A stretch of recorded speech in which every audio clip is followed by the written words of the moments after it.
তুই সেনগুপ্ত পরিবারের মেয়ে। অবশেষে সুদীপার মুখোমুখি হয়েই পরিচয় প্রকাশ্যে আনলো সোনা। এমন চমক আসতে চলেছে অনুরাগের ছোঁয়ার পরবর্তী পর্বে। তো চলো এই চমক নিয়ে আজকে আলোচনা থাকছে তোমাদের মাঝে। সুদীপা প্রীতমের সাথে দাঁড়িয়ে রাস্তায় কথা বলতে থাকে। এটা দূর থেকে আদিত্য দেখতে পায়, তবে আদিত্য কোনোভাবেই প্রীতমের সাথে সুদীপাকে মেনে নিতে পারে না, সহ্য করতে পারে না। তখন আদিত্য বলে এই প্রীতমের কাছ থেকে সুদীপাকে দূরে সরিয়ে রাখতেই হবে। মনে হচ্ছে এই প্রীতমের খুব খারাপ উদ্দেশ্য আছে। সুদীপাকে আমায় নজরে রাখতে হবে। আমি যে ওর দায়িত্ব নিয়েছি সেই দায়িত্ব থেকে আমি কখনোই পিছপা হব না। আমি এবার সুদীপাকে দেখে শুনে রাখবো, কোনো বিপদ সুদীপাকে ছুতে পারবে না। অপরদিকে দেখা যায় রূপা চিৎকার করতে থাকে আর বলে যে আমি মায়ের কাছে যাব। মা কেন এখনো আসেনি? মা কেন আমাকে এখানে একা রেখে চলে গেছে? ঠিক সেই মুহূর্তে পরমা রূপার কাছে আসতেই রূপা ছুটে যায় পরমার কাছে এবং পরমাকে জড়িয়ে ধরে বলে তুমিও আমাকে ছেড়ে চলে গিয়েছিলে, তোমরা কেন আমাকে ছেড়ে চলে যাও? আমি তো তোমাদের সাথেই থাকতে চাই। তখনই পরমা বলে আজ থেকে তুমি আমাদের দুজনের সাথেই থাকতে পারবে, আমরা কেউ আর তোমাকে ছেড়ে কোথাও যাবো না। এতে করে খুব খুশি হয়ে যায় রূপা। অপরদিকে দেখা যায় সোনাকে। সোনাও রূপার সাথে প্রাণে বেঁচে গিয়েছিল, তবে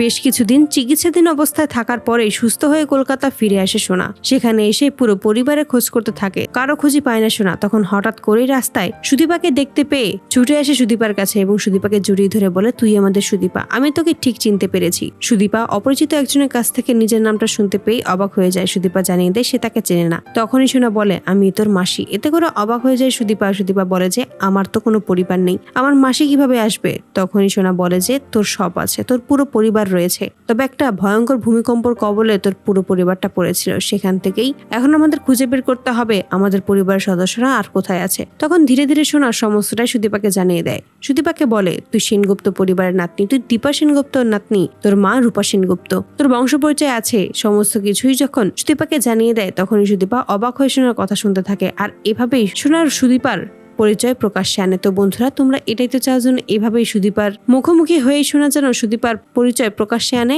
অবশ্যই তোমাদের মতামতটি কমেন্টে জানাতে ভুলো না। আমাদের এই ভিডিওগুলো ভালো লাগলে অবশ্যই চ্যানেলটি সাবস্ক্রাইব করে তোমাদের বন্ধুদের মাঝে শেয়ার করতে ভুলবে না। ধন্যবাদ।